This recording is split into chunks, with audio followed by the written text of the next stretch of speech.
Amém, Deus. Vamos aprender um pouco mais da palavra do Senhor nessa noite. Eu convido vocês para lermos um texto escrito na segunda carta de Paulo a Timóteo, no capítulo de número 4, no versículo de número 5. 2 Timóteo, capítulo 4, e versículo de número 5, está escrito assim: Você, porém, seja moderado em tudo, suporte os sofrimentos, faça a obra de um evangelista, cumpra plenamente o seu ministério. Amém. Amém. Glória a Deus. Glorificado o nome do Senhor. Irmãos, eu trouxe uma temática para nós tratarmos nessa noite, e como se trata de um culto de ensino,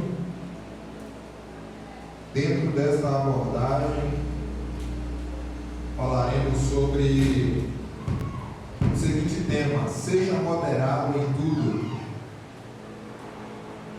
Seja moderado em tudo. A princípio, conforme lemos, esta é a recomendação explícita de Paulo para com Timóteo, dizendo: olha, você seja moderado em tudo. E hoje nós falaremos sobre essa questão de moderação. Moderação tem a ver com equilíbrio, com alguém que evita os excessos ou que não procura viver os excessos. O significado, como já disse aqui, o significado de moderação, de moderado, é permanecer na exata medida, ou seja, alguém moderado é alguém que tem medida, é alguém que é dosado, é o afastamento de todo e qualquer excesso. Então, para hoje nós falaremos sobre essa questão. E por que talvez essa tratativa é importante para os nossos dias? Pois vivemos em um tempo onde dos dois lados nós encontramos os extremos, os excessos, tanto concernente ao liberalismo, que chamamos de liberalismo, ou seja, entender as práticas da vida cristã dentro de um contexto liberal, dentro de um contexto libertino, da qual em outras oportunidades eu já falei aqui. E do outro lado, o legalismo, as pessoas que mediante aos seus esforços e sacrifícios se justificam ou tentam se justificar diante de Deus. O Evangelho, ele traz esse parâmetro, essa visão e essa condição de equilíbrio, a fim de nos fazer sensatos, a fim de nos fazer pessoas sóbrias, ou seja, sem excessos. O apóstolo Paulo, nessa segunda carta, assim como na primeira, ele traz algumas instruções a Timóteo, um dos seus discípulos, agora já um líder, agora já um homem de responsabilidade, agora já uma pessoa que estava diante do ministério pela qual o Senhor o confiou. E essas recomendações, elas são preciosas. Ora, Paulo era um líder e Timóteo também era um líder. E qual é a diferença entre o líder Paulo e o líder Timóteo? São as experiências. Observe que no contexto da vida de Paulo e da vivência de Paulo, ele é um homem já velho, ele é um homem já rodado no tocante ao exercício do seu ministério. Ele é um homem que já havia passado por várias experiências em relação ao seu ministério e à sua Timóteo, ele embora fosse um líder, ele está recebendo de um outro líder mais experiente do que ele algumas instruções de como ser bem sucedido na vida e no ministério pela qual o Senhor o confiou. Aqui nós já tiramos uma lição para a nossa vida. Nós sempre, independente de onde estivermos, iremos ter a oportunidade de receber de alguém que talvez esteja no mesmo lugar que nós, mas já atravessou experiências que nós não atravessamos, conselhos de experiências para sermos bem-sucedidos. E eu quero deixar aqui uma reflexão e uma exortação também para os irmãos nessa noite. Às vezes, o que não nos deixa sermos bem-sucedidos na vida é o nosso orgulho de não querermos escutar alguém, tão somente por acharmos que estamos no mesmo pé de nível daquele alguém. E às vezes rejeitamos as experiências daquela pessoa, às vezes rejeitamos a vivência e as coisas que aquela pessoa já atravessou ao longo da sua vida, e por isso cometemos erros, por isso cometemos muitas vezes equívocos, tão somente por conta do nosso orgulho. Então Paulo, um líder experiente, Paulo, um líder de vivência, Paulo, um líder que já tinha uma quilometragem, que já tinha uma rodagem desse seu ministério, desse seu propósito pela qual Deus o deu, pela qual Deus o confiou, ele traz duas cartas, conforme conhecemos, ao líder Timóteo. Então eu quero nessa deixa frisar mais uma vez que aqui é algo que está sendo dito de líder para líder. Timóteo, ele foi alguém que Paulo conheceu, discipulou, carregou consigo nas suas viagens missionárias, o fez entender o contexto do que é o ministério, para que Timóteo não se enganasse com o ministério, porque ministério não é o que muitos pintam por aí. Ministério é uma questão de responsabilidade, e sabendo Paulo disso, ele faz questão de trazer duas cartas, dando instruções e recomendações, para que aquele jovem obreiro, para que aquele líder, volto a repetir, fosse bem sucedido. Porque a perdição de muitas pessoas está aí, em não observar os conselhos, em não observar a palavra do Senhor, em não dar valor ou atenção para aquilo que Cristo ensina e decide seguir o seu próprio caminho.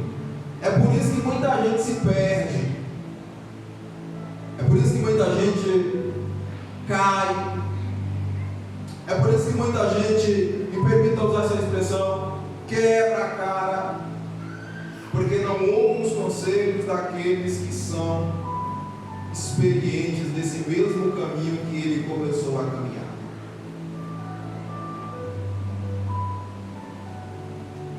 Às vezes nós somos orgulhosos. Às vezes alguém tem algo a oferecer para a gente, e a gente acha que por estarmos talvez na mesma condição que aquela pessoa está no momento, nós não temos algo a absorver dela, a fim de que aquilo nos faça crescer, a fim de que aquilo nos faça progredir, a fim de que aquilo nos edifique. E a gente muitas das vezes vai rejeitando as pérolas que podem nos livrar amanhã ou depois de um fracasso. Então Paulo, ele traz essas recomendações a Timóteo, líder Timóteo.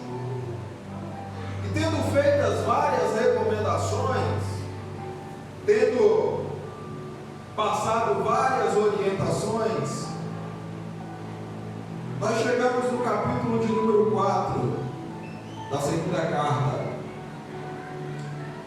E aqui Paulo está falando sobre a pregação consistente da palavra de Deus.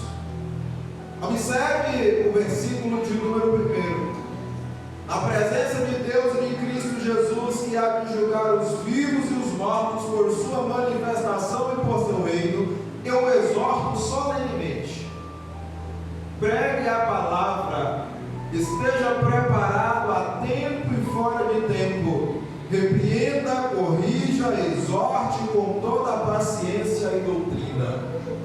Então a recomendação transmitida desse ponto da carta a Timóteo é: pregue a palavra, seja consistente no seu ministério, esteja preparado em todo o tempo, porque aquela história de que eu estou me preparando, isso é contraditório dentro do contexto que a Bíblia ensina. Para que eu exerça algo que está sobre a minha responsabilidade, eu preciso estar preparado. Quando eu coloco-me na condição de estar me preparando, eu demonstro fragilidade, incapacidade de poder executar aquele serviço, aquele trabalho, a incapacidade de poder fazer com que aquilo de fato aconteça conforme deve acontecer. Então a recomendação não é se prepare, a recomendação é esteja preparado. A recomendação é esteja preparado em todo tempo. Pregue a palavra, esteja preparado a tempo e fora de tempo. Trocando isso aqui, porque é uma redundância, é como que dizer esteja preparado em todo tempo. Porque como soldados do reino, e você, Timóteo, como soldado do reino, você já está alistado, e você já está convocado, e você já está em combate. Por isso todo dia é um combate que tem que ser enfrentado. Cada dia é uma batalha a ser enfrentada, e você precisa estar preparado, você precisa estar pronto, você precisa estar alerta em todo o tempo. Repreenda, Timóteo, pregue a palavra, esteja preparado em todo o tempo, repreenda.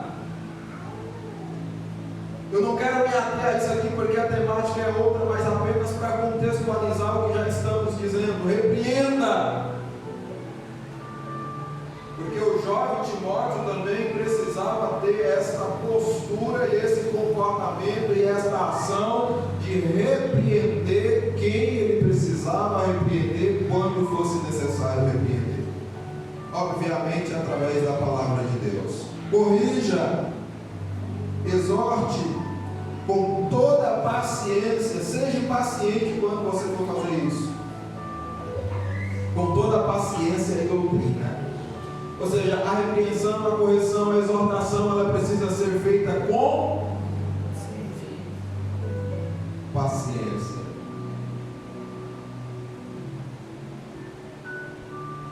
Não pode ser feita com altivez, não pode ser feita com soberba, tem que ser feito com paciência. E outra coisa, a doutrina.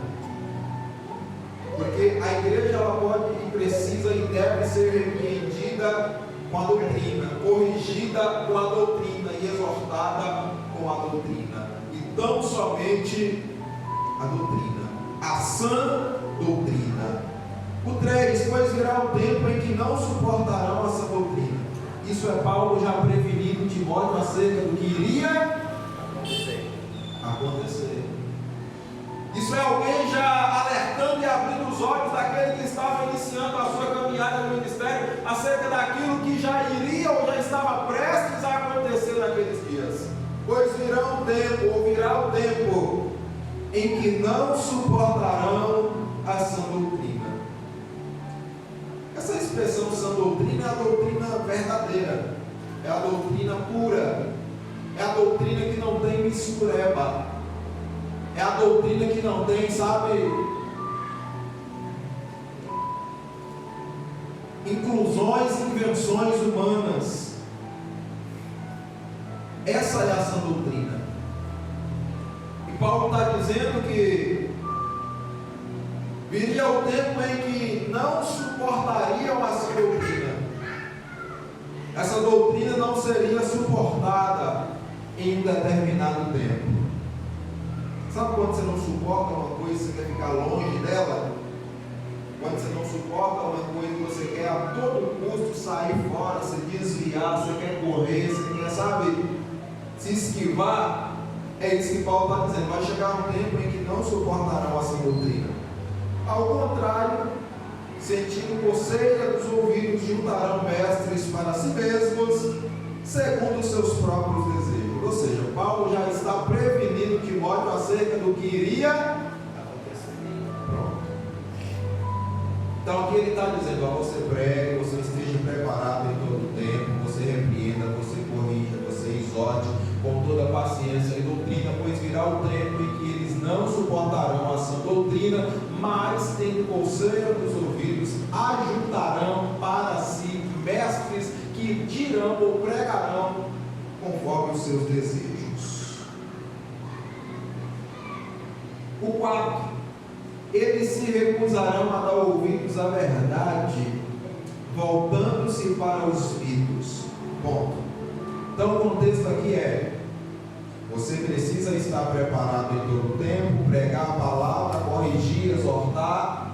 Você precisa repreender, porque virá o tempo em que não suportarão essa doutrina. Tudo isso que a gente já leu aqui. Ou seja, Paulo está falando sobre um período de crise que aconteceria na igreja.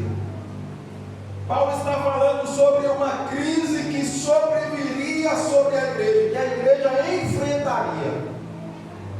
Paulo está falando sobre um momento delicado que a igreja passaria, onde muitas pessoas, se dizendo cristãs, se recusariam a dar ouvidos à doutrina de Cristo.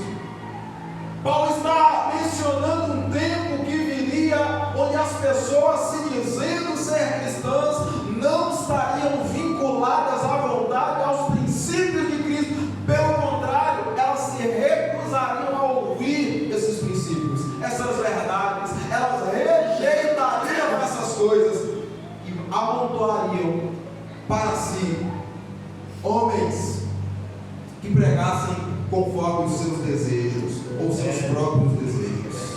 Mestres que pregariam conforme os seus próprios desejos. Agora vem o 5: você, porém, seja moderado em tudo. Olha para cá.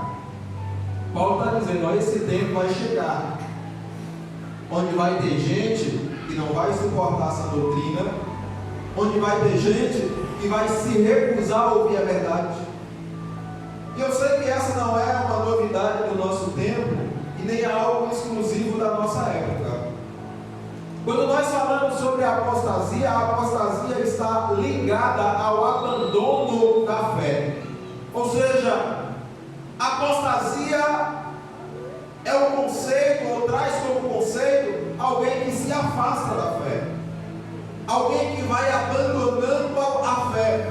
E muitas vezes, ou na grande maioria das vezes, isso acontece de forma progressiva. Alguém não abandona a fé de vez. A apostasia ela acontece de forma progressiva. A pessoa ela vai se afastando um pouco mais. Quando você vê, ela já está bem longe, ela já está bem distante. Ou seja, ela apostatou da fé, ela abandonou a fé. Aquilo que para ela era princípio, agora já não é mais. Aquilo que para ela era sagrado, agora já não é mais.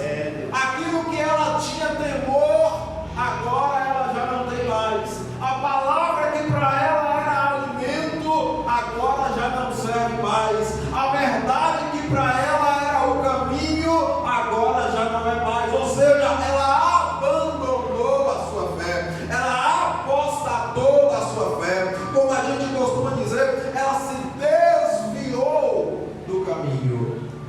Paulo está dizendo a Timóteo: virá o tempo em que essas coisas haverão de acontecer A igreja passará por uma crise.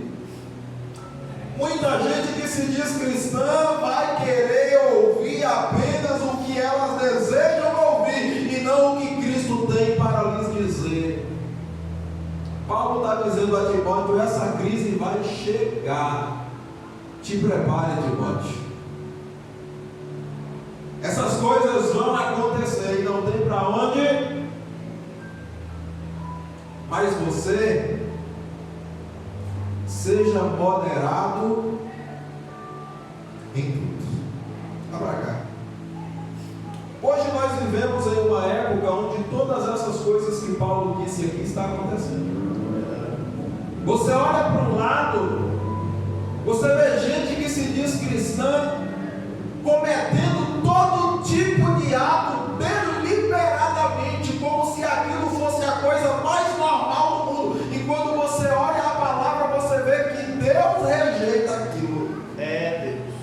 Você olha para o outro lado, você vê um cenário ainda pior, onde as pessoas, muitas delas se dizendo cristãs, estão abandonando, e talvez algumas delas acreditando naquela ideia de que a Bíblia precisa ser reescrita, reformulada, porque ela já ficou obsoleta para o nosso tempo.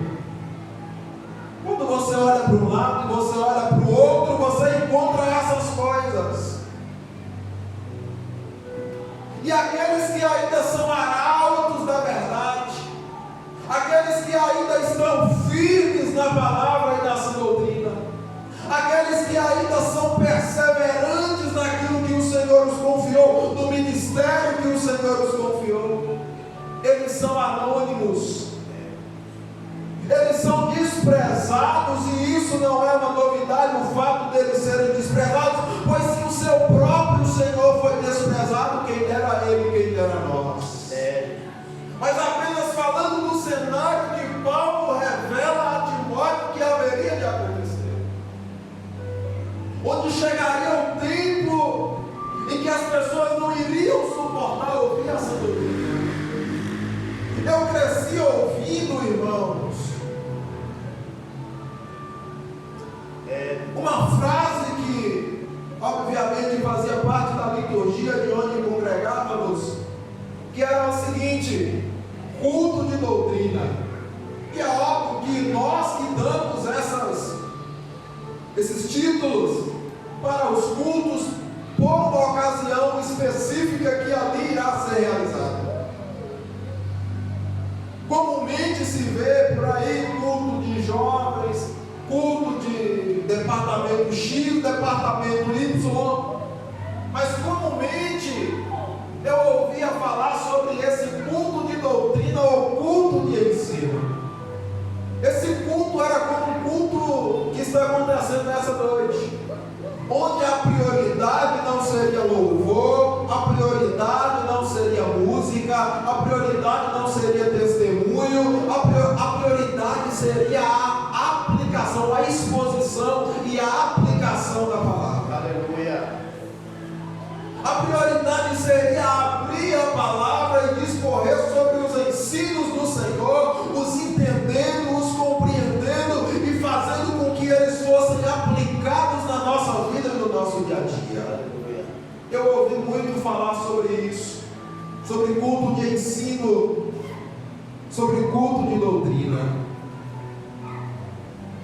E não há frase repetida que se ouve por aí, pois é algo que vocês também sabem, pois talvez também vivenciaram até mais do que eu esse fato. Os cultos denominados culto de ensino são os cultos menos frequentados nos nossos dias. Você já parou para pensar nisso? Já parou para pensar nisso? E os cultos de ensino são os cultos menos frequentados nos nossos dias. São os cultos com menos frequência nos nossos dias. E sabe por que disso? Porque a palavra já prediz que isso irá acontecer, como de fato tem acontecido e está acontecendo. Aí ele diz a Timóteo: você, porém, seja moderado em tudo. Quando você vê tudo isso acontecendo, Timóteo, não se escandaliza. Não seja uma pessoa que vai para um extremo querendo resolver a situação. E Deus tem me ensinado sobre isso e é algo que eu quero compartilhar com vocês. Timóteo, quando você vê essas coisas acontecendo ao seu redor, não se desespere por conta disso. Quando essas coisas estiverem ocorrendo no seu tempo, não se desespere por conta desses acontecimentos. Seja moderado em tudo. Olha para isso e seja uma pessoa equilibrada. Não se posicione de maneira excessiva querendo resolver um problema que não está na sua condição de resolver, que não está você não tem a possibilidade de resolver. Não se posicione tentando solucionar um problema que não tem a ver com você. Seja moderado. Hoje em dia nós olhamos para o cenário que está à nossa volta, gente, e é claro que gera indignação. É claro que nós precisamos falar disso como um alerta para os que ainda estão de pé diante da doutrina verdadeira de Cristo. É claro que nós precisamos exortar a igreja a não entrar por esse mesmo caminho, porque esse não é o caminho que Deus quer que caminhamos, que andemos. Todavia, olhando para tudo isso, nós não podemos nos desesperar, porque tem gente que se escandaliza. As coisas estão acontecendo à revelia, as coisas estão acontecendo de todo jeito, de todo modo, de toda maneira. As pessoas perderam o bom senso, o respeito, o temor, a reverência. As pessoas não querem mais nada com nada, só apenas carregar o adjetivo de que são cristãs. E a gente olha para isso e muitas pessoas se escandalizam com isso. Mas a recomendação bíblica é: seja moderado. Tem umas que pulam para um extremo, e como eu disse no início, de um lado está o extremo do liberalismo. Ah não, isso aí não tem problema, isso aí é normal. O que importa é o nosso coração, porque Deus é amor, e se Deus é amor, Ele não vai me mandar para o inferno por causa disso. E é claro.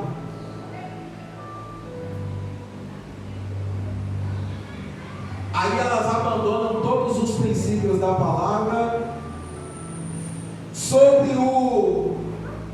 a justificativa de que Deus é amor. E aí elas começam Aí o outro lado diz: não, nós vamos agora enrijecer as regras, nós vamos agora, colocar tranca, algema nas pessoas, colocar medo, através da imposição, através do tom de voz, através, para que elas não saiam daqui, elas não podem sair daqui, elas precisam permanecer aqui, porque está vendo tudo acontecendo, é um para um lado, é outro para o outro, todo mundo seguindo o seu próprio caminho e dizendo-se cristãos. Aí muitas pessoas se desesperam, perdem o equilíbrio, perdem a moderação, comete atos que são desagradáveis aos olhos de Deus. E deixa eu dizer algo a vocês: todo excesso é prejudicial.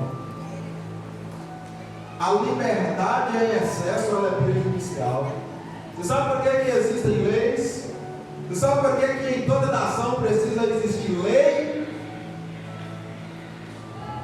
Sabe por quê? Porque se o ser humano viver em sociedade sem lei, ou seja, livre de tudo, aquela sociedade não subsistirá, ela se autodestruirá, porque o ser humano não sabe usar da liberdade plena para fazer o que é bom, mas sim para fazer o que é mal. Então precisa existir lei, ou seja, para limitar as pessoas. Precisa existir leis para impor limite às pessoas, para que as pessoas, através dessas leis, se conscientizem do que podem e do que não podem fazer, e uma vez que elas façam o que não podem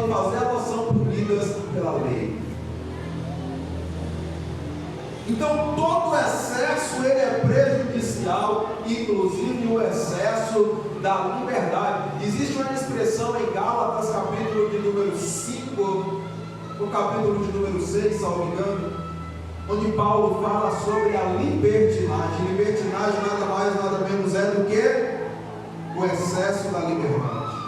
Então todo excesso é prejudicial, gente. Se você fala demais, você só tem prejuízo com isso, você só tem a perder com isso. O falador ele só tem a perder, porque ele não é moderado no que ele fala. Ele não é sensato, equilibrado com o que ele fala. Ele fala além do que deve. E na multidão das palavras está a contenda, está a confusão, está o problema, está o prejuízo. Então todo excesso é prejudicial. Comer demais é prejudicial. Aí vem os problemas, vem diabetes, vem colesterol, vem tudo isso. Por quê? Porque o excesso está acontecendo. Porque quando você dosa o que você faz, você não tem prejuízo como recompensa. Mas quando você excede os limites do que você pode fazer, você só colhe problema. Você só colhe desastre. Eu não vi até hoje alguém que viveu uma vida de excesso, ela ter sucesso permanente na vida. Aquilo ali é curto. Aquilo ali, sabe, é tão rápido, é tão passageiro. Porque o excesso ele não traz nada que possa ser bom para nós. A pessoa come demais. E aí depois ela diz: ora por mim, porque eu estou com dor de barriga. Ora por mim, porque eu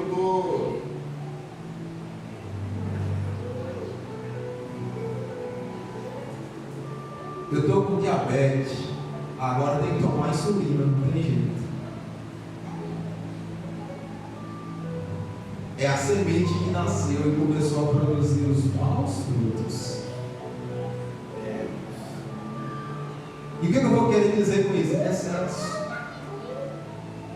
Eu estou falando sobre o cenário, eu estou apenas trazendo algumas explicações da nossa vida cotidiana para a gente entender como a gente deve reagir conforme a Bíblia diante de um cenário de crise de corrupção no meio em que estamos, no meio espiritual e cristão em que estamos. Dormir demais é um problema. Eu estava lendo o livro de Provérbios, e lá Salomão fala muito sobre isso. Sobre a pessoa que dorme muito. Chega o tempo da colheita, ela vai querer, sabe, colher a lavoura que ela não plantou, porque ela estava dormindo no dia de plantar, na hora de plantar. A vida passou, o tempo passou, todo mundo plantou, todo mundo, sabe, semeou, e ela achou que para ela o ciclo seria diferente, que no dia da colheita ela iria chegar lá e iria achar uma terra cheia, carregada de frutos. Aí o sábio Salomão diz que esse aí só traz destruição para a sua vida, porque ele não constrói nada. Ele não tem, sabe, coragem de construir nada. Ele não move uma palha, mas ele quer colher da terra, ele quer o fruto, ele quer o bom, ele quer desfrutar. Ele passa o dia dormindo, mas no final do mês ele quer o salário, ele quer o dinheiro. Ele passa o dia deitado na cama, no conforto. Aí chega final do mês, ele quer o dinheiro, ele quer o salário na conta.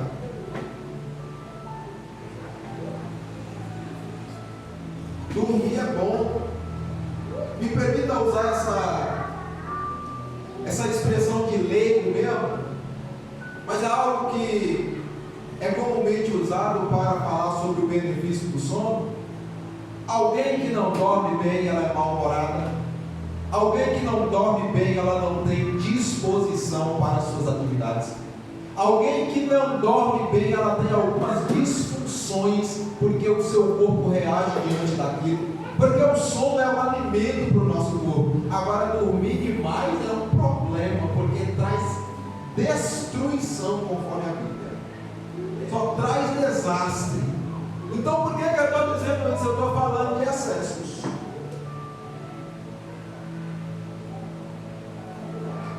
Eu quero falar aqui para caminharmos para a nossa reta final sobre 3 pilares da moderação.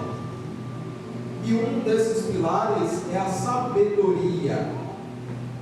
Alguém moderado, ele é sábio. A sabedoria nos faz entender o contexto em que estamos. Entender o contexto.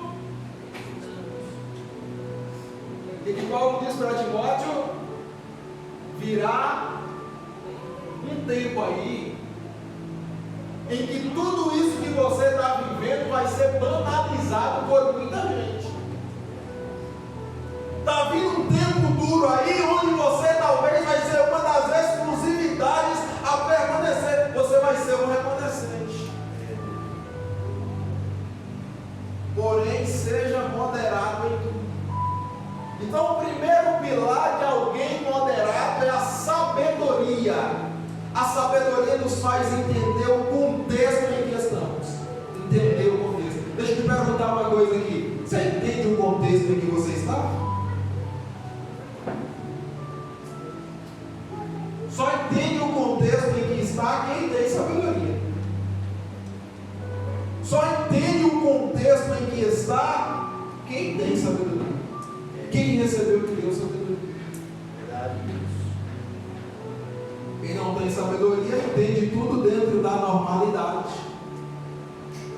Entende que tudo está correndo a 1000 maravilhas. A sabedoria nos faz entender o contexto em que estamos. Me permita frisar isso aqui para vocês.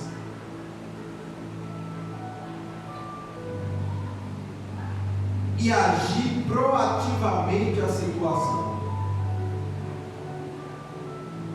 a fim de resolver possíveis problemas ou manter ainda melhor o ambiente em que estamos. Gente, por que a sabedoria é o primeiro pilar? Porque sem a sabedoria nada feito. Você não vai entender o cenário em que você está, o momento em que você se encontra e a maneira como você deve agir diante daquela situação. Deixa eu dizer algo a vocês. Vocês lembram do que foi pregado aqui no domingo?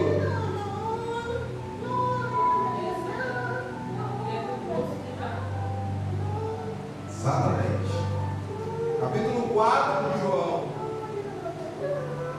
Tendo Jesus ouvido que os fariseus diziam que ele batizava mais discípulos do que João, ainda que ele mesmo não batizava mais os seus discípulos, partiu Jesus outra vez da Judéia, indo para a Galiléia.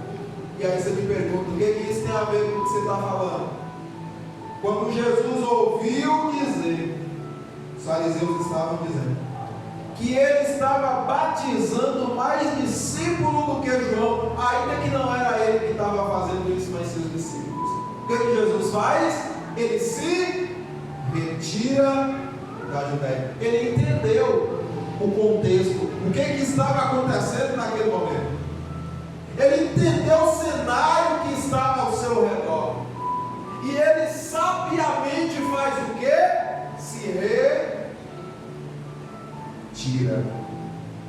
Jesus era Jesus e é Jesus e é o Criador, e conforme João capítulo 1, ele é o Verbo e ele estava no princípio com Deus, e todas as coisas foram criadas por intermédio dele, sem ele nada do que foi feito se fez.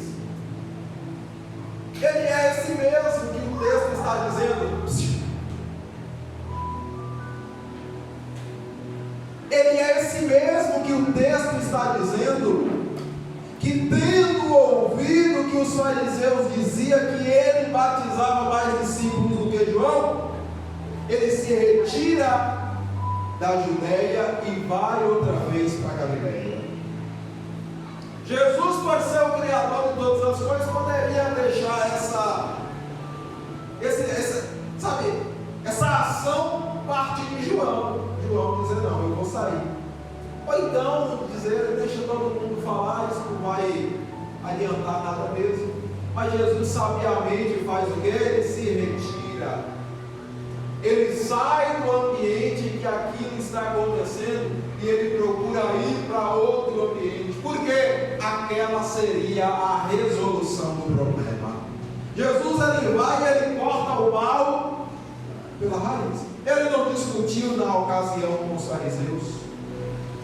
O texto não diz que ele falou alguma palavra áspera ou de algum outro modo para quem quer que seja. A Bíblia diz que ele saiu outra vez da Judéia e foi para a Galileia. A sabedoria nos faz entender o contexto em que estamos e agir proativamente a situação. Quando nós estamos em um contexto desse, como nós agimos? Se fosse você, como você agiria? Quando essas coisas comumente acontecem na sua casa, no seu trabalho, aonde você está, como você reage diante disso? Você reage proativamente, ou seja, a favor da situação, ou você reage fermentando a situação para que aquele problema cresça? Para que você reaja de maneira sábia ou de maneira sóbria, você precisa ter sabedoria.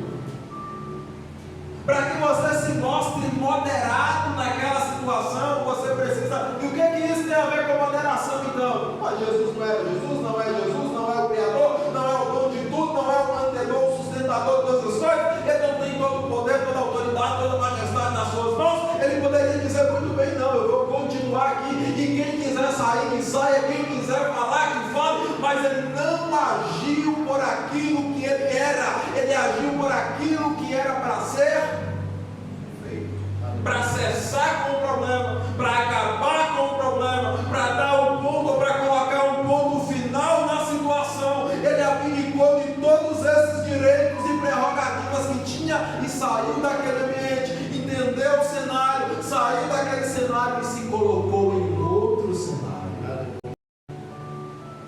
É agir proativamente a situação, a fim de resolver o possível problema, possíveis problemas, ou manter ainda melhor o ambiente em que se está. Quando você está em um ambiente que não tem problema, você precisa ter sabedoria para manter aquele ambiente bem, porque senão você vai levar o problema para lá. Tem gente que é problemática, irmão. Aonde ela vai, ela gera problema. Tem gente que é cheia de confusão e aonde ela vai, ela arruma encrenca. Aonde ela vai, ela causa tumulto. O lugar pode ser o lugar mais pacífico que for, mas falta sabedoria para algumas pessoas.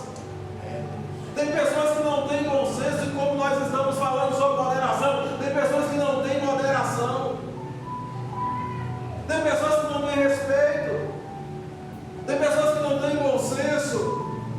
Tem pessoas que o ambiente pode ser o mais favorável possível. Ela vai caçar um jeito ou procurar um jeito de mexer naquilo ali para arruinar aquilo ali.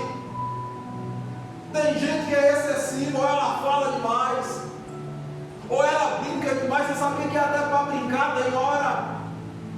Até para falar alguma coisa mais divertida, você sabia que tem hora? Para tudo existe hora, mas tem gente que não tem moderação. Tem gente que qualquer hora é hora. Tem gente que, se eu estiver aqui pregando no momento do culto, ela vai estar aqui fazendo brincadeira no momento do culto. Tem gente que, se ela estiver no trabalho, onde ela precisa ter uma postura, onde ela precisa ter uma ética, ela vai estar fazendo brincadeira lá. Tem gente que não entende o cenário que está porque lhe falta sabedoria e não age proativamente a situação para resolver problema, para manter o ambiente como está ou melhor do que está. Tem gente que só produz problema, por quê? Porque lhe falta sabedoria. é uma pessoa que não tem equilíbrio, é uma pessoa que não tem moderação. Pode ver, todo caçador de problema, ele não tem sabedoria. Ele fala muitas vezes até o que é para ser dito, mas da maneira com que não era para ser dito. Ou seja, existem formas de falar, existe hora para falar. Ah, mas é a verdade, mas até a verdade tem hora para ser dita, tem maneiras de se dizer. Você sabe por quê? Porque até a verdade pode causar um problema se não for falada na hora certa e da forma certa. E o que eu quero dizer com isso? É preciso sabedoria. Verdade. Para ter paz dentro de casa é preciso sabedoria. Para ter paz na igreja, manter o ambiente é preciso sabedoria. Para ter paz no trabalho é preciso sabedoria. Para ter paz na família é preciso sabedoria. Se tem alguém sem moderação lá, seja moderado você. Se tem alguém que conversa demais lá, fuja da conversa.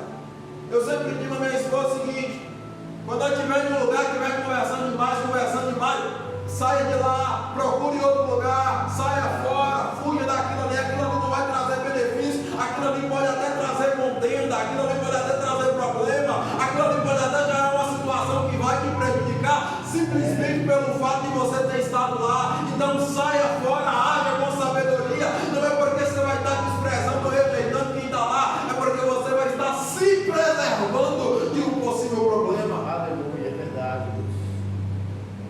Verdade, Senhor. Então eu deixei desse negócio.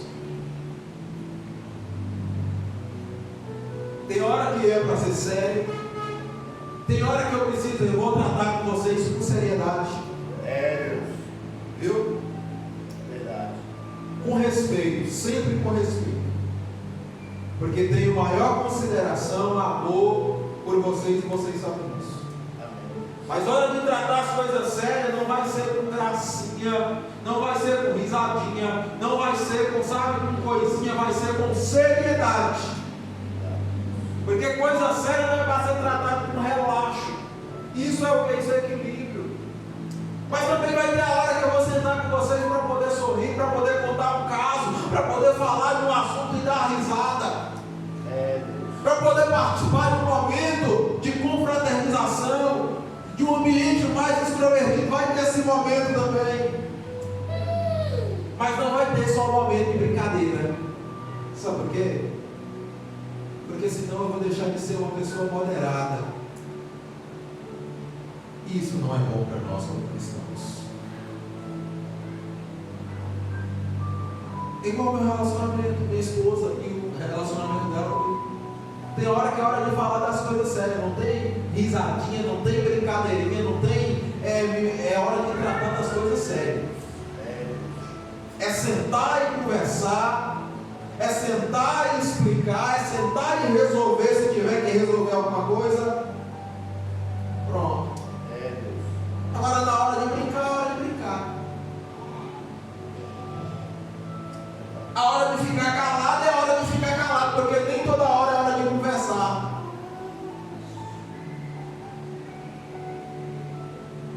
Sabedoria. Se você não tem sabedoria, peça para Deus te dar sabedoria. Você vai resolver muito problema seu e vai evitar muito problema para você. O segundo pilar é coragem. Uma pessoa moderada, ela não é uma pessoa covarde. Deixa eu logo dizer, a pessoa que é covarde não é porque ela é moderada, é porque ela é covarde. Covardia não tem nada a ver com moderação. Covardia não tem nada a ver com, sabe, equilíbrio. E eu trouxe aqui para esse segundo pilar da moderação, já vamos encerrar, essa questão da coragem, porque a pessoa ela é moderada, mas ela tem que ser corajosa para confrontar aquilo que é errado. Confrontar o que é errado não é falta de moderação, pelo contrário. Confrontar o que é errado é um dever de quem conhece a verdade. A pessoa que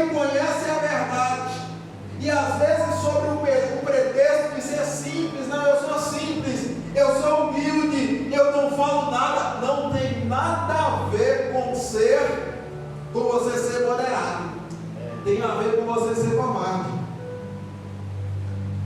Então nós precisamos de coragem, a moderação tem a ver com coragem. Me permita citar um exemplo a vocês. No capítulo 6 de João, a Bíblia diz que estando Jesus, ou tendo Jesus atravessado novamente o lago de Cafarnaum, a multidão segue, porque anteriormente ele havia multiplicado o pão e saciado a fome de uma multidão. E eles achavam que Jesus era apenas um fazedor de milagre, e que a vida com Jesus era apenas milagre, milagre, milagre, milagre. Só que a Bíblia diz que naquele momento Jesus começa a pregar para eles um sermão. E esse sermão incomoda tanto aquelas pessoas que no final do sermão, a Bíblia diz que eles olhavam para os outros e diziam assim: quão duras são essas palavras, quem as pode ouvir? Aí a Bíblia diz que começou a sair de um a um, e foi saindo, e foi saindo. Quando Jesus olhou, só estava quem? Os discípulos. Vai para cá. Jesus olhou para os discípulos e disse assim: vocês não querem ir embora também não? Se vocês quiserem ir, vocês estão liberados para ir embora. Sabe por quê?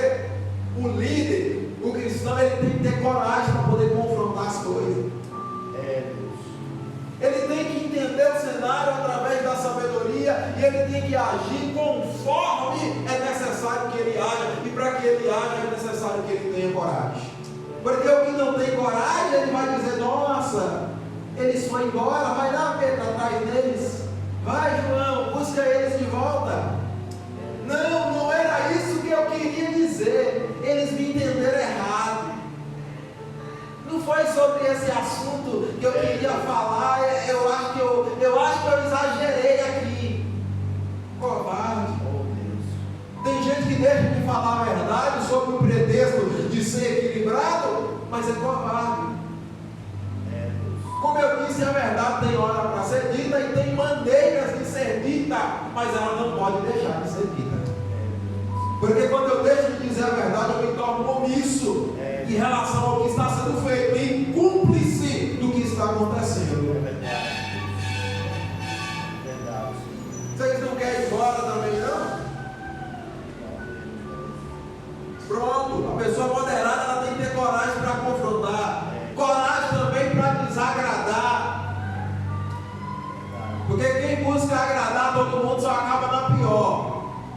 Deixa eu dizer algo a você: você não foi chamado para a igreja para agradar todo mundo. Se nem o próprio Cristo agradou todo mundo, não queira você esse feito ou fazer esse feito acontecer. Tem aquele tipo de pessoa que quer agradar todo mundo. Às vezes nós somos assim, né? E eu me recordo até de um tempo atrás, quando a gente começou aqui o ministério, era aquele negocinho de: vamos agradar todo mundo, vamos abraçar todo mundo está com a gente. E isso é falta de sabedoria. Essa é uma ação precipitada e que traz frustrações e prejuízos para a nossa vida, para a nossa casa, para o nosso ministério. Esse tipo de ação não é uma ação sensata da nossa parte. Vamos abraçar todo mundo porque todo mundo é bom. Não é todo mundo que é bonzinho. Você precisa agradar muita gente. Esse negócio de querer: eu vou pregar assim para agradar fulano. Outro dia eu estava conversando com Deus e pensando. E Deus disse algo para mim no sentido do trabalho que fizemos durante todo esse tempo.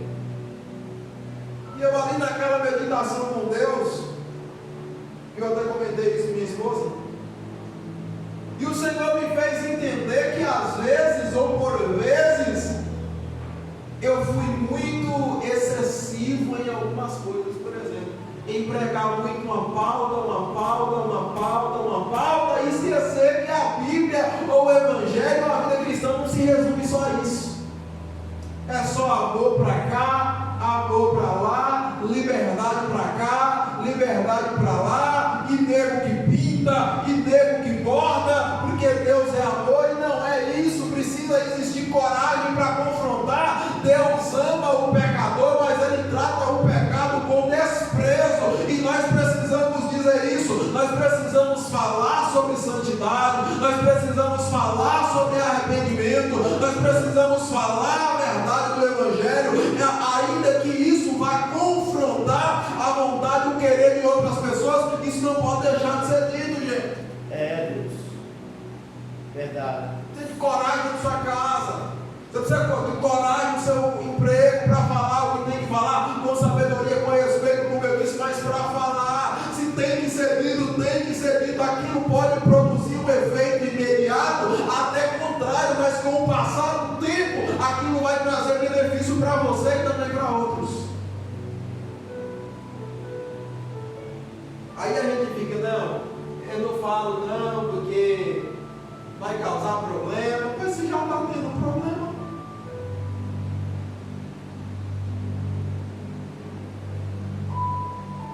Tenha sabedoria, mas não deixa de ter coragem, não seja covarde.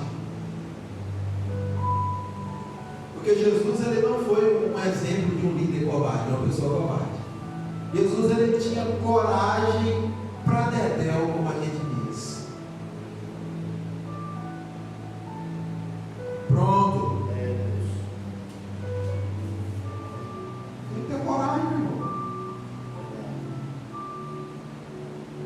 Confrontar a hora que tiver que confrontar, dizer não a hora que tiver que dizer não. Esse negócio de estar dizendo sim para tudo para poder agradar todo mundo. Tem gente que recebe sim, sim, sim. Se receber o não, ela já mostra que vai ser afastada da gente. Vai cortar igual aquelas crianças que guardam a mão assim e falam, corta aqui. Vai ficar de mal. Aí você, para ficar de bem, só vai se afundando. Vai dizendo sim para poder não desagradar a outra pessoa e está desagradando você mesmo. Então seja corajoso. Não estou dizendo para você dizer não direto, mas também não estou dizendo para você dizer sim direto. Então você está dizendo o quê? Eu estou dizendo para você ser moderado. Nós estamos vivendo em um tempo em que essa crise que está acontecendo, essa crise na igreja, essa crise espiritual, como eu disse a vocês ao princípio, está acontecendo aí diante dos nossos olhos. Verdade. E aí tem gente dizendo, para a igreja, mas não, quer saber de igreja. Verdade. Pastor é tudo ladrão. É dizendo, a igreja sou eu. Eu não preciso congregar. Direto eu vejo gente com essa conversa. Eu não preciso congregar. Por que a igreja dá uma bagunça, dá um relaxo? E o que Paulo está dizendo é: seja moderado. Deus. Essas coisas vão acontecer. Você, porém, seja moderado em tudo. Aleluia. Glória a Deus. Não vai para a igreja mais não. Não. Eu vou sim. Vai desagradar o coleguinha, mas faça o que é certo. Vai desagradar o amigo, a amiga, mas faça o que é certo. Aleluia. Glória a Deus. A Bíblia nos ensina que nós temos que fazer. Aí por causa de alguém que não tem equilíbrio e moderação, eu vou me deixar influenciar para seguir a mesma coisa. Eu não fui chamado para ser influenciado. Eu fui chamado para influenciar. E para influenciar, eu tenho que estar firme nas minhas convicções acerca de Cristo. Glória a Deus. Verdade. Quem não quiser ir, que não vá, mas vá você. Jesus não chamou ninguém hoje, não é através mais de terceiros, é através de você mesmo. O relacionamento é você e ele, a obediência que vai agradar a Deus é a sua, não é a minha. Quem vai agradar por você é você, não sou eu, não é ninguém. Então se alguém não quer fazer, faça você. Se alguém não quer seguir, siga você. Se alguém não quer viver, viva você. Seja você sóbrio. Seja você equilibrado. Mas tu ainda vai para a igreja? Quieta, moça, a igreja somos nós. Deus mora dentro de mim, mas ele disse que eu tenho que ir. Ele disse que com bom e com suave é que os irmãos vivem em união. Aleluia. Ele disse que eu não posso abandonar a minha congregação como é costume de alguns. Ele disse que nós temos que estar juntos, um fortalecendo o outro. Lá dentro tem pessoa ruim, lá dentro tem pessoa que não presta, lá dentro tem gente de tudo quanto é gente, mas eu não sou esse tipo de pessoa, eu sou diferente. A Bíblia diz que o semeador saiu para semear e ele semeou na terra, e de noite veio o inimigo e semeou uma outra semente. E quando cresceu, cresceu os dois juntos. Só que aí os servos daquele Senhor observaram. O Senhor disse: olha, mas eu não plantei aqui o trigo, mas por que tem joio junto? Aí alguém disse: não, quando o Senhor plantou aqui, de noite veio o inimigo e lançou outra semente junto, aí está crescendo junto. Aí o servo disse: Senhor, então deixa que a gente arranque essa semente, essa planta ruim da semente que foi lançada aí. Ele disse: não, deixa que crescer junto. Mas no dia da colheita, quem é trigo vai para o celeiro, e quem não é trigo vai para o fogo. Sabe o que Jesus está querendo ensinar com isso? No meio da igreja vai habitar os dois tipos de coisa, o joio e o trigo, até o dia da colheita. Vai ficar juntinho até o dia da colheita. Aí no dia da colheita, quem é trigo vai ser trigo, quem não é trigo não vai ser trigo, não vai para o mesmo lugar que o trigo. Então seja moderado, procure um lugar de moderação. Para encerrar, humildade. Terceiro pilar de alguém que é moderado, ele é humilde, porque moderação não combina com gente arrogante. Moderação não combina com gente soberba. O soberbo não é moderado por natureza. O soberbo ele é altivo. O soberbo ele é violento. O soberbo ele é autoritário. O soberbo ele é impostor, ele quer impor sua vontade, sua verdade, o seu. Agora o humilde não. Você lembra de Jesus? Vocês querem ir embora também? Então pode ir. Só que lá no capítulo 26, o versículo 38 de Mateus, a Bíblia diz que ele, no caminho do Monte das Oliveiras, ele chama os seus discípulos, Pedro, Tiago e João. Ele diz: vamos até ali comigo. Aí os discípulos vão. Aí quando eles chegam lá, Jesus abre o coração para eles e diz: olha, a minha alma está angustiada até a morte. Ficai aqui e vigiai comigo um pouco. O que é isso? O que você quer dizer com isso? O próprio Cristo dando um exemplo de que o homem, por mais forte que seja, ele vai passar por uma situação onde a sua fraqueza humana vai se sobressair. Ele não pode ser soberbo, ele precisa se abrir com quem ele confia, ele precisa se abrir com quem está perto dele, ele precisa pedir ajuda, porque ele não é super-herói, ele não é super-homem, ele é uma pessoa sujeita a fraquezas, ele é uma pessoa suscetível a dores, e ele precisa da ajuda do seu próximo, ele precisa do ombro, do colo amigo do seu próximo, ele precisa da mão estendida do seu próximo. Você sabe o que é isso? Jesus não andava chorando por tudo quando é canto, quando caluniava ele, quando expulsava ele de uma cidade, quando tentavam matar ele, tentavam contra a sua integridade. Ele não andava chorando pelos cantos, mas esse dia ele chama os discípulos e diz: a minha alma está profundamente entristecida. Ficai aqui e velai um pouco comigo. Deus. Seja humilde, reconheça a tua fraqueza. Verdade, Deus. Reconheça que Deus colocou pessoas ao teu lado para te ajudar, para te auxiliar, para te, sabe, orientar. Lembra do líder novo e do líder velho? Lembra do líder Paulo e do líder Timóteo que foi mencionado no começo?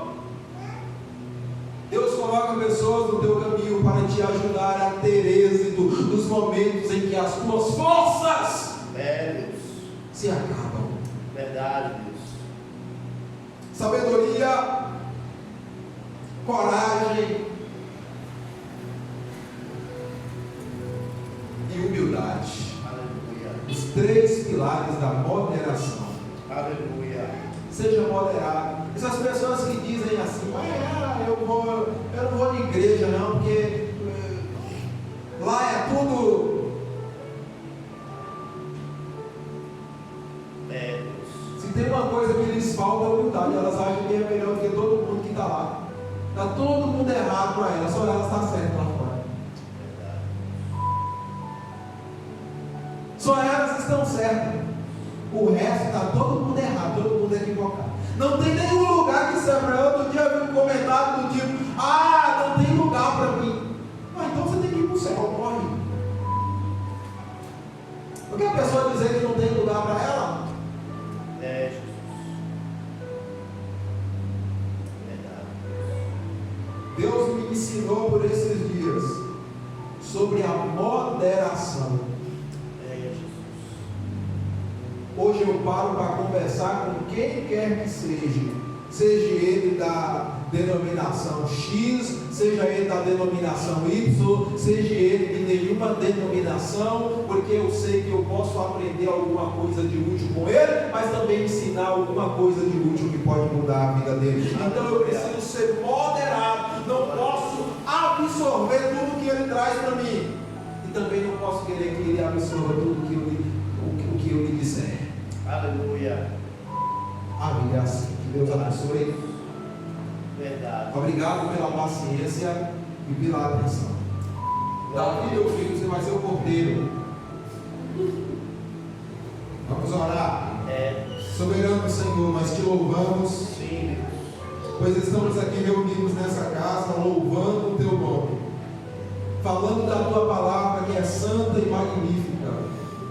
Essa palavra que tem nos ensinado a vivermos de modo que o Senhor se agrade, a vivermos de modo que glorifique o teu nome. E pedimos que isso não seja apenas algo que entre aos nossos ouvidos, mas que desça ao nosso coração, que seja colocado a cada dia na nossa vida, no nosso dia a dia. Que o Senhor continue conservando os remanescentes, a fim de que eles amem a sã doutrina, a fim de que eles amem a tua palavra, a fim de que eles amem a tua casa, a fim de que eles amem a comunhão, em um momento de crise espiritual em que estamos vivendo e estamos enfrentando. Nós cremos que o Senhor é quem sustenta a tua igreja, nós cremos que o Senhor é quem fortalece a tua igreja.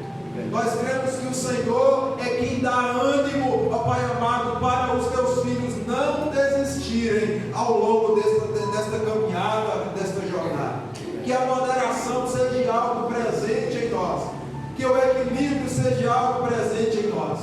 Que não venhamos brigar, que não venhamos discutir, que não venhamos buscar, ó Deus amado, criar conflitos por causa de coisas que estão distantes do nosso alcance. Mas que venhamos ser moderados, entendermos, ó Deus amado, agirmos com sabedoria, sermos corajosos quando necessário para agirmos, mas também sermos humildes para reconhecermos quem somos e quem o outro é. Pai eterno, em nome de Jesus nós oramos ao Senhor. Abençoe esta igreja, abençoe este povo, abençoe a cidade Paramirim, abençoe esse bairro, abençoe a tua obra, meu Deus, que não se resume a esse ministério, mas que está estendida por esta cidade, a fim de que o teu reino possa crescer. Produza arrependimento no coração dessas pessoas, produza arrependimento no coração dessas famílias, produza, meu Pai amado, quebrantamento no coração deste homem, desta mulher, deste jovem, desta moça, deste adolescente, meu Deus amado, para que eles possam, através da luz do Evangelho, encontrarem o caminho da salvação, para que eles possam, através da luz do Evangelho, encontrarem o caminho da restauração, para que eles possam se voltar para o Senhor e entender que não existe satisfação longe da tua presença, porque tudo que o mundo oferece é passageiro, é transitório. A tua palavra diz que tudo que existe no mundo, ó Deus amado, vai passar um dia. Todas as coisas que existem vaidade, mas aqueles que fazem a vontade do Senhor, esses permanecem para sempre. Pai eterno, produza esse sentimento no coração de cada um destes que nos ouvem, talvez não dentro deste templo, mas em suas casas ou ao redor desta localidade. Pai eterno, que o Teu Espírito Santo possa penetrar no mais profundo do ser, ó Deus amado, desta vida que nos ouve, que a Tua boa obra, que o Teu bom propósito possa ser realizado, rompendo, meu Deus amado, as barreiras que existem, rompendo, meu Pai amado, a dureza, rompendo tudo aquilo, meu Deus amado, que tem impedido este Evangelho de penetrar e transformar esta vida, meu Deus amado, e esta alma. Nós cremos que o Senhor é poderoso para realizar esta obra, meu Pai amado, pois assim tu se mostraste ao longo do tempo. Nós cremos que o Senhor não mudou e que é poderoso para fazer infinitamente mais do que pedimos ou pensamos. Quanto à tua igreja, que o Senhor possa tirar tudo aquilo que não te agrada, que o Senhor possa tirar tudo aquilo que não te glorifica, que o Senhor possa repreender tudo aquilo que profana e que envergonha o teu nome. Pai eterno, dando saúde espiritual à tua igreja, dando, meu Deus amado, prazer à tua igreja, dando alegria de alma e de espírito à tua igreja. Pai eterno, para que as nossas reuniões não sejam apenas reuniões, ó Deus amado, de rotina, mas para que cada vez que entrarmos neste lugar, possamos ter uma experiência diferente com o Senhor, para que todas as vezes que entramos nesse lugar, possamos sair diferentes, renovados, restaurados, meu Pai amado, edificados pelo Senhor, que o nosso coração possa voltar a arder, assim como aqueles discípulos do caminho de Emaús, que a tua glória possa voltar a se manifestar como dantes no nosso meio, que o teu Espírito possa trabalhar de maneira poderosa nas nossas vidas, meu Deus, que a tua palavra ela possa ser a fonte de água cristalina que vai saciar nossa sede até o dia que o Senhor nos recolher para a eternidade. Mas, meu Pai, continua conosco, nos dê uma noite de paz, nos dê um descanso de paz, nos dê, meu Pai amado, esse final de semana sob a tua proteção e sob os teus cuidados. Abençoe os nossos irmãos que não estão aqui, que não vieram nessa noite, estão nos seus lares ou em seus afazeres. Continue os guardando, nos livrando do mal, continue os abençoando, ó Deus amado, e prosperando o trabalho de suas mãos, para que os seus lares sejam bem-aventurados, para que suas famílias sejam bem-aventuradas, para que tudo quanto fizerem possa prosperar. Pai eterno, no nome de Jesus, essa é a nossa oração. Isso é o que nós te apresentamos nesse momento, já também agradecidos por tudo que o Senhor tem feito. Fica conosco, meu Senhor, no nome de Jesus. Amém. E graças a Deus. Meu amor de Deus, a graça do Senhor e Salvador Jesus, a comunhão e as consolações do Espírito Santo sejam com todos, e todos digam Amém. Vá com bom e com suave é, que os irmãos vivam Em união. Que Deus nos abençoe.